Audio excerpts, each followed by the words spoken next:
access to all of that.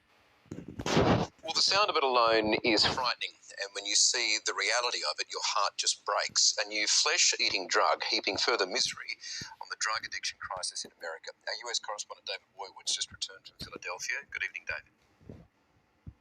Good evening, Michael. Yes, look, it's confronting stuff. We visited one of America's great cities, Philadelphia, and we witnessed it being savaged by this new drug. Now, it is called Tranq. It is highly addictive, and users, they are openly injecting and dying on the streets in broad daylight. The scariest part about all of this, however, is that lawmakers still don't have much of a plan in place to try and curb its rapid spread.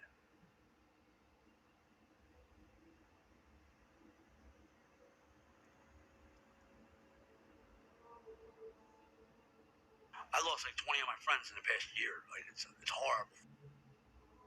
From Tranq to fentanyl, like it's been insane out here. The xylazine is really making us look like zombies, like physically look like zombies. Like my leg looks like it's something out of a horror movie. Hooked in a vicious cycle of brutal addiction. Zombie-like victims, slumped and barely conscious, they line these streets openly, injecting themselves and each other.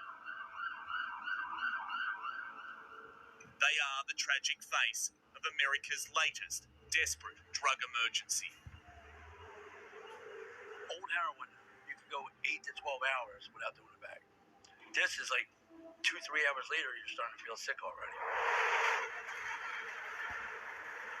And that's because here, under this train line in northern Philadelphia, drug dealers have perfected a cruel new cocktail tormenting those at their lowest point.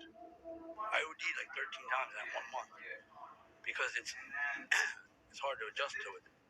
They're cutting heroin, but more often fentanyl, with a powerful animal sedative called xylazine. It's a lethal mix known simply on these streets as Tranq, and it's supercharging America's raging opioid crisis. And you can see there's still gauze in there. See the gauze? Yeah. That's why it's not healing all the way. It's taking lives and limbs. I did inject it. I haven't injected there since then. Yeah, but that it can pop up anywhere as well. So Yeah. But I definitely hit there. And it popped up down here too. The drug rots human flesh. It's quite literally eating them alive. Like all this was open like a month ago. Basically, from my knee all the way down to my ankle is like no skin, like all exposed. Here, Tranq users rely on volunteers to clean and dress their injuries, most far too gruesome to show. It's a painful process, but a crucial one.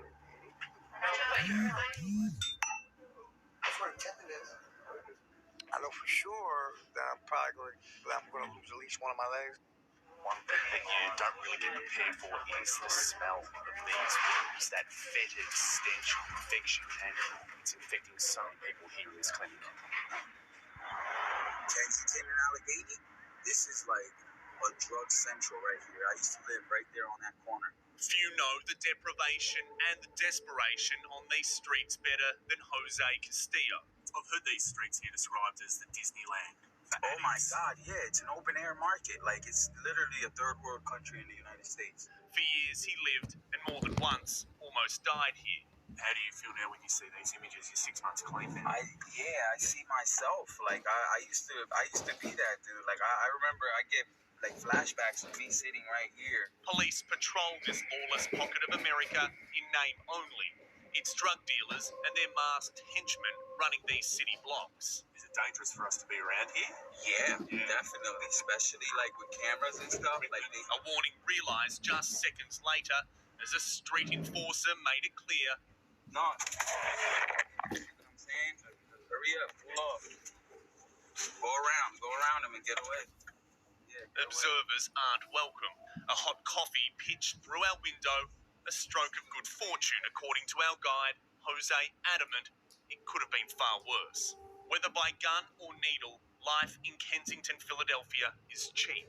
Look at that guy. He just probably OD'd right there. Has he? The lucky ones are revived only to relapse again and again.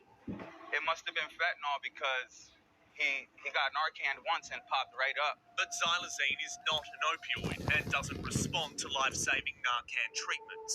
Around a third of all overdose cases here in Philadelphia are found to contain xylazine, and authorities say the drug is spreading at a breakneck speed, racing across the United States and even overseas.